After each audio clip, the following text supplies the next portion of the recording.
پہلی اذان سنی تو بہت دل خوش ہوا. میں نے کہا کیا اچھی خوبصورت اذان ہے. اچھا جب دوسرے وقت سنا تو سمجھ میں آیا کہ یہ اذان کوئی شخص نہیں دے رہا ہے، یہ تو آپ نے ٹیپ لگا رکھا ہے، ریکارڈنگ ہے. یہ انصاف نہیں ہے. اتنی بڑی بستی مومنین کی، اتنی بڑی بستی شیعیان آل محمد کی، اتنی بڑی بستی سادات کی، آپ میں سے ہر فرد کو ایسی ہی خوبصورت اذان دینی چاہیے. کہاں کھوئے ہوئے؟ کئی گھنٹے لگیں گے اذان سیکھنے میں اور اذان دینے کی پریکٹس کرنے میں.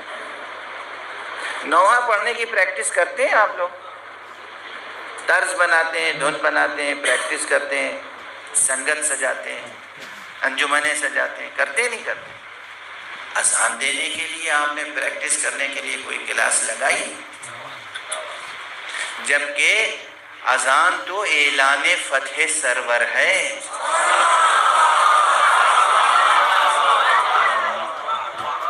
یہ روایت مشہور ہے تاریخوں میں اور مقاتل میں کہ حضرت امام زین العابدین علیہ السلام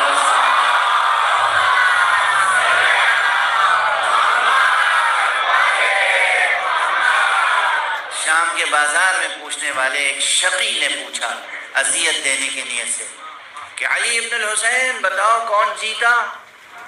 امام نے فوراً کہا ٹھہر جا پسر طلحہ، ٹھہر جا، ابھی اذان کی آواز بلند ہوگی، اعلان ہو جائے گا کہ تو یہ اذان اعلان فتح حسین ہے.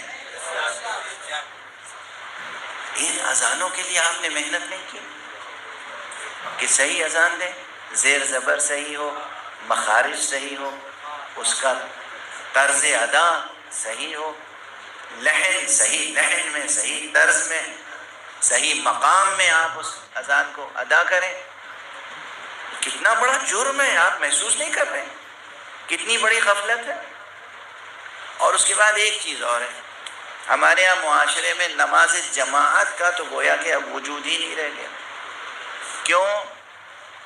اس لیے کہ جماعت کے لیے ایک بات یہ مشہور کر دی گئی کہ کوئی عالم دین ہو تبھی جماعت ہوگی، ورنہ جماعت کیسے ہو سکتی ہے؟ ہر شخص تو جماعت پڑھا نہیں سکتا. یہی ہے نا ذہنوں میں. آپ مجھ سے سن لیجئے، یہ تصور غلط ہے کہ ہر شخص نماز جماعت نہیں پڑھا سکتا. فاسقوں کا مجمع ہو تو کہیں کہ ہر شخص نہیں پڑھا سکتا.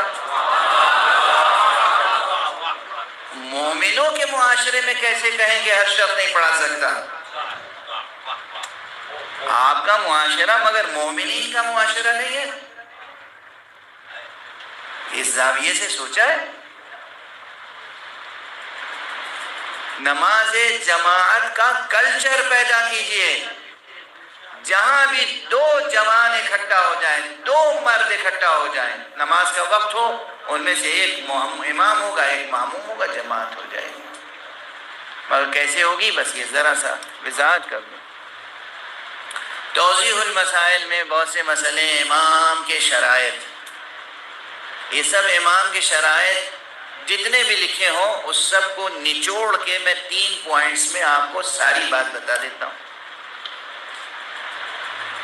پہلی بات یہ کہ نماز کے احکام سے واقف ہو.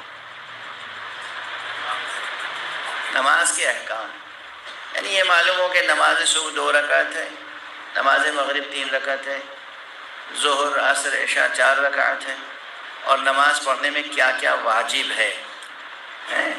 تکبیرۃ الاحرام واجب ہے، قرأت سورہ حمد واجب ہے، رکوع واجب ہے، ذکر رکوع واجب ہے، سجدہ واجب ہے، ذکر سجدہ واجب ہے، تشہد واجب ہے، سلام واجب ہے. اس میں ترتیب واجب ہے. یہ واجبات کا علم ہو.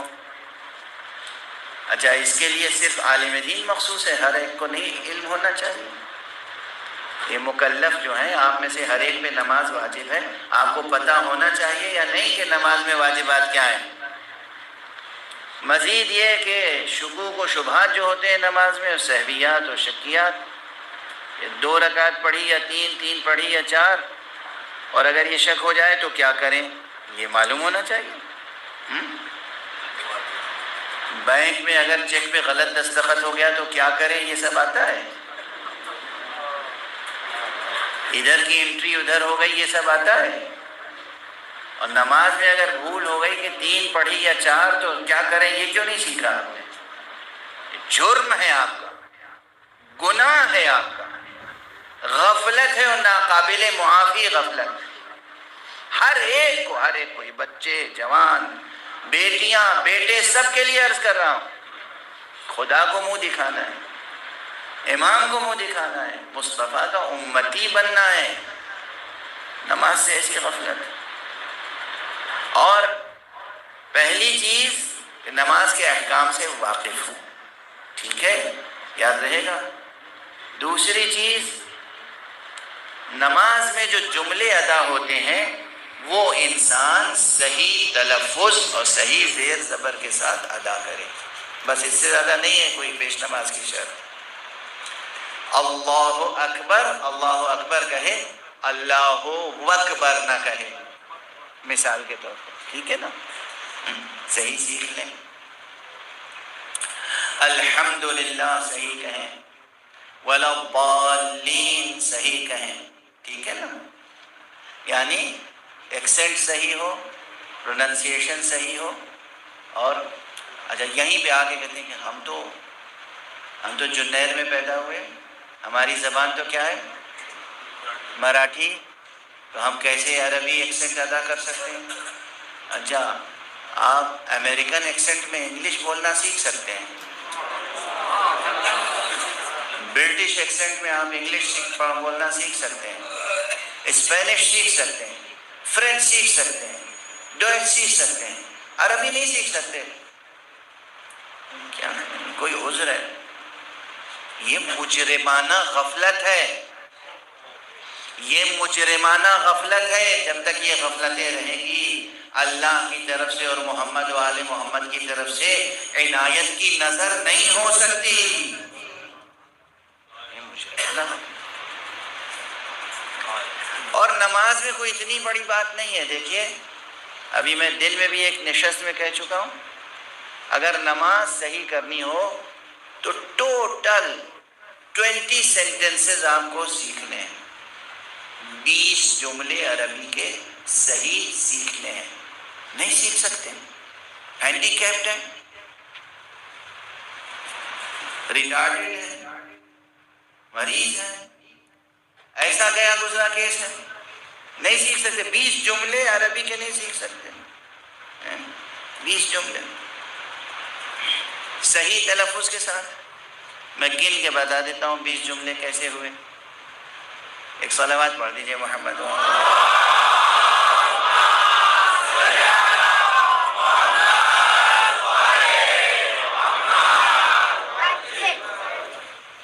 واجب بتا رہا ہوں، ٹھیک ہے نا. اگر واجب درست ہو گیا تو مستحب خود درست ہو جائے گا. نماز میں 2 رکعت نماز ہو یا 3 رکعت نماز ہو یا 4 رکعت نماز ہو، اسے گن لیجئے، سیکھ لیجئے. پہلا جملہ جو واجب ادا کرنا ہے وہ کیا ہے؟ یہ 2 لفظوں کا ایک جملہ ہے، اللہ اکبر. ایک جملہ ہوا. اس کے بعد کیا پڑھنا ہوتا ہے؟ الحمد کا سورہ. الحمد کے سورے میں کئی جملے ہیں؟ 7 آیتیں، 7 جملے ہیں. اب وہ ذرا اللہ اکبر سے بڑے ہیں لیکن بہرحال 7 جملے ہیں، 70 نہیں ہیں، 700 نہیں ہیں، 7000 نہیں ہیں، 7 جملے ہیں. 7 یہ انگلیاں نظر آ رہی ہیں، 7 جملے. وہ اللہ اکبر اور یہ 7 جملے ملا کے 8 جملے ہوئے. اس کے بعد ایک چھوٹا سا سورہ اور آپ پڑھتے ہیں، انا اعطیناک الکوثر، اس میں 3 آیتیں ہیں، 8 اور 3 11. اس کے بعد آپ رکوع میں جانے سے پہلے پھر کہتے ہیں اللہ اکبر. تو دوبارہ تو نہیں سیکھنا پڑے گا نا، ایک بار سیکھ لیا اللہ اکبر تو زندگی بھر کام آئے گا. تو اسے تو نیا جملہ نہیں سمجھیں گے. رکوع میں گئے اور وہاں کا سبحان ربی العظیم وبحمدہ، ایک جملہ اور بڑھ گیا. اب اسے آپ چاہیے 3 بار کہیے، 5 بار کہیے، 7 بار کہیے، 11 بار کہیے، جملہ تو وہی ہے، سبحان ربی العظیم وبحمدہ. 3 بار کہنا افضل ہے، 7 بار کہیں اور افضل ہے۔ رکوع کے احکام یہ ہے کہ انسان جتنا رکوع کو طول دے گا قبر کے فشار سے بچے گا اور نورانیت قبر حاصل ہوگی اس سے۔ کوشش ہوتی ہے کہ اس طرح رکوع کریں جیسے چڑیے زمین پر دانہ چگتی ہیں اڑ جاتی ہیں، ایسا نہ کریں۔ رکوع میں اللہ سبحانہ و تعالیٰ کے سامنے تعظیم الہی کے ارادے سے جھکنے کے لیے جو حکم دیا گیا ہے، دیر تک جھکیں اور سجدے میں دیر تک رہیں، اس سے قبر، بہشت، آخرت تعمیر ہوتی ہے۔ تو آپ نے ایک جملہ اور سیکھ لیا، وہ کیا ہوا؟ کتنا ہو گیا اب جملہ؟ 12۔ سجدے میں گئے سبحان ربی الاعلیٰ و بحمدہ۔ اگر سبحان ربی العظیم سیکھ لیا ہے تو سبحان ربی الاعلیٰ سیکھنے میں کوئی زیادہ محنت تو نہیں لگے گی، پورا جملہ وہی ہے، ایک ورڈ بس چینج ہے، عظیم کی جگہ اعلیٰ ہے، ٹھیک ہے؟ تو 13 لفظ ہو گئے۔ اچھا، یہ جو پہلی رکعت میں پڑھا ہے یہی تو دوسری رکعت میں ہوتا ہے، کوئی الگ جملے تو ہے نہیں، سمجھ میں آ رہی ہے بات؟ اللہ یہ کہ ایک نیا سورہ آپ سیکھ لیجئے، سورہ قل هو اللہ، اس میں 4 آیتیں ہیں، تو 13 اور 4 17، اور اس کے بعد تشہد ہے اور سلام۔ کل 20 جملے ہیں واجب نماز پڑھنے کے۔ کیا یہ 20 جملے نہیں سیکھ سکتے؟ بچے، جوان، مرد، عورتیں، بوڑھے، بزرگ، صحیح تلفظ کے ساتھ 20 جملے نہیں سیکھ سکتے آپ؟ اگر آپ نے 20 جملے یہ صحیح تلفظ کے ساتھ سیکھ لیے اور نماز کے احکام سیکھ لیے تو آپ نماز پڑھا سکتے ہیں، کیونکہ تیسری شرط جو ہے وہ بس یہ ہے کہ آپ کیا عرض کروں، اسی انداز سے تو ممبر سے اچھا نہیں لگتا جیسے میں نے دن میں کہا تھا، آپ مشہور قسم کے بدنام مجرم نہ ہوں۔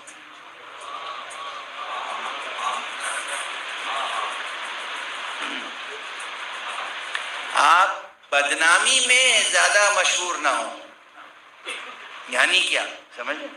وہ جو شرط ہے نا عادل کی، معصوم کے جیسا عادل کون ہے روئے زمین پر؟ کوئی نہیں ہے۔ اللہ نے ہر ایک کے گناہوں پر پردے ڈالے ہوئے ہیں، وہ ستار ہے، وہ غفار ہے، وہ غفور ہے، وہ ودود ہے، اور اس نے ہمیں اور آپ کو دوسروں کے عیوب کی جستجو کا حق نہیں دیا ہے، منع کیا ہے دوسرے کی خرابی اور خامی کا، دوسروں کے عیب کا سراغ لگانے کی کوشش نہ کرو۔ تو ہمارے اوپر حکم یہ ہے کہ ہم ہر ایک کو عادل سمجھیں، وہ بھی مومن، کلمہ علی ولی اللہ کہنے والا، کلمہ محمد رسول اللہ کہنے والا، کلمہ لا الہ الا اللہ کہنے والا۔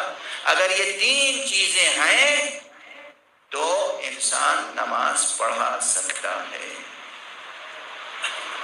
نماز جماعت کا کلچر پیدا کریں، ہر ایک اپنی جگہ تیار ہو کہ ہمیں نماز پڑھنی ہے، اور اگر